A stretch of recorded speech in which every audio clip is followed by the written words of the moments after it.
तुकाराम मुंडे साहेब, तुम्ही हे लय चुकीचं केलं. बिचाऱ्या हॉटेलवाल्यांच्या पोटावरती पाय का दिला ते कसं सांगतो. मित्रांनो, हॉटेलमध्ये माणूस गेला, बॉटल टेबलावरती दिसली की सहज बिस्लरीचं टोपण काढतो आणि माणूस ते पाणी पितो. भले ती बॉटली परत 30 रुपयाला लावू द्या, 35 रुपयाला लावू द्या, आपल्याला त्या गोष्टीचं बिल देणं बंधनकारक आहे.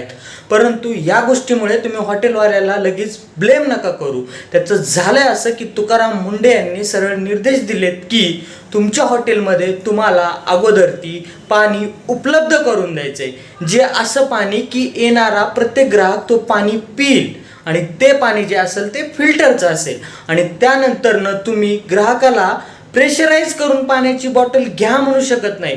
ग्राहक स्वतःहून जर पाणी घेत असेल, पित असेल तर ती त्याची मर्जी. त्यामुळे तुमच्या आमच्यासोबत आत्तापर्यंत झालेले स्कॅम सगळे बंद होणार. आणि खरंच जर ही गोष्ट बरोबरच आहे, कारण मित्रांनो खूप लोकांसोबत या गोष्टी घडतच असतात. याबद्दल तुमचं काय मत आहे मला जरूर कमेंटमध्ये सांगा. व्हिडिओ आवडला असेल तर फॉलो करायला विसरू नका.